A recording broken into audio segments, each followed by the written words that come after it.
I'd like to now ask our brother Miguel Barnett to please come forward and to offer a few words.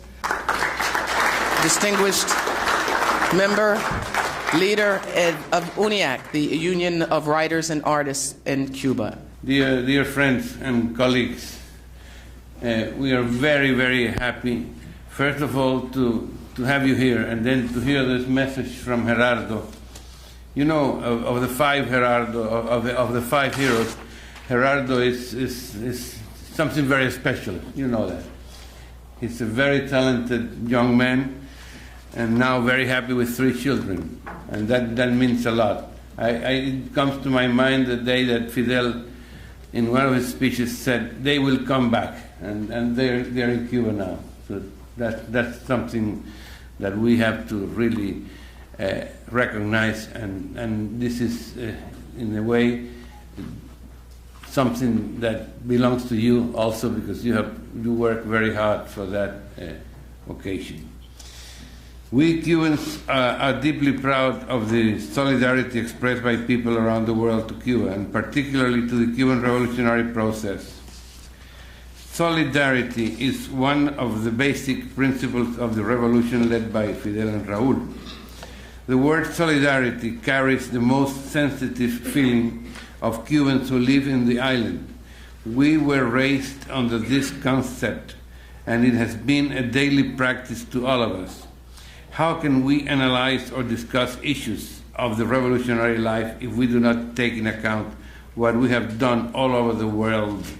Not to mention medical aid to poor people, education or political support to countries that have suffered criminal and illegal wars.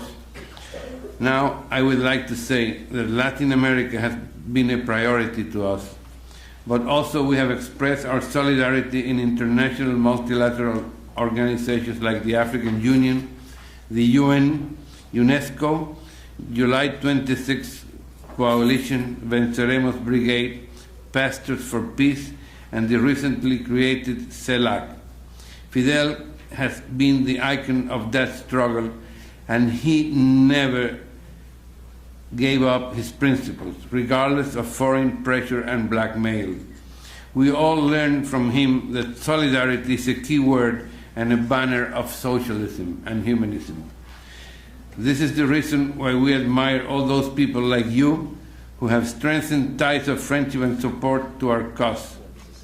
I want to mention here just one name of a person who passed away last year, and is definitely a symbol of that solidarity and also a symbol of friendship. Sol Landau. He never hesitated to hold hands together with all Cubans. He's, to me, one of the best examples of what a concrete action of solidarity represents. I could also mention others, workers, students, intellectuals, and ordinary people who massively backed us after the kidnapping of the boy Ilian Gonzalez. I want to mention also others who always wrote serious articles analyzing the Cuban Revolution, such as Noam Chomsky, James Petrus, Arnold Agnus, just to set outstanding examples. Arnold August. The struggle to free the 5 heroes was likewise a heroic feat, where many took risks of persecution and harassment. What fair words can I use for such cooperation and embracement to Cuba and its population? You are anonymous heroes of this huge battle to achieve the goal of a new world that has to wipe off the poisoned seeds of capitalism and imperialism. Not all of you, and I know that, are members of any party, maybe social organizations or labor unions. You're merely or basically honest people, well-meaning and decent, who have faced risky situations and in dangerous fields. You represent the good Americans, the land of Abraham Lincoln, Martin Luther King, Malcolm X, Lucius Walker, the land of truth and justice. We are conscious that you wish a participative democracy and not one that justifies crimes, corruption, and lies. how can we normalize relations if the embargo is not lifted right away? And the whole world demonstrates this with its vote in the United Nations. That is our biggest aim, and I'm sure it is also yours. How can I be happy in this wonderful place, in this wonderful country, in this city where I have lived and learned so many good things from your cultural heritage, if the embargo is not lifted? If we cannot make sometimes, at least in my case, from my cell phone, I still don't have a roaming to call my friends, and especially my grandson in Cuba.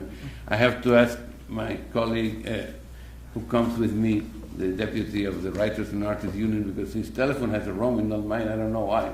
It's a mystery. I think probably I have to buy a new one. Anyway. Okay. Cannot we use dollars in our financial negotiations with Cuban and American banks? Why cannot I receive royalties of my books published in the United States? Only one of them has 8 editions in the United States and haven't received a cent. Not 1 cent. Okay, that's not important.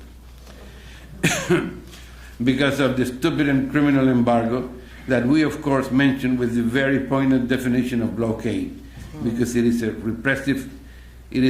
repressive to our feelings towards this country and ourselves. We are neighbors, as President Obama declared and John Kerry repeated when the raising of the American flag in the new American embassy in Havana. A neighbor is part of our family, and I think we also belong to that family, the family that Jose Marti, New York, called our America, Nuestra America. We are also Americans with rumba, that, by the way, was recently declared international tangible heritage, and that's a great feat also, thanks. Latin jazz, cigars that still cannot be found in any airport of this country. Why? Isn't that absurd? Absurdity, as the French philosopher and leader of the French Revolution, Talleyrand, said, is worse than a crime. Let us shake hands and hugs. For heaven's sake, it's enough. We need a new and common energy. We are people of peace and friendship. Dear friends, on behalf of the Cuban writers and artists, and also of the Cuban people that I represent, thank you very, very much for your sincere solidarity. That, believe me, has been more important to us than any prayer. Cuba never will betray the ideas that our leader Fidel taught to us. Those ideas are ready to face all challenges and risks that will come across. This is a battle that we will win to honor his memory and follow his principles. Our national poet and hero, Jose Marti, who lived in this country for 15 years in the 19th century, wrote, "Trenches of ideas are stronger than trenches of stone." Let us make that statement true always. Thank you. Venceremos.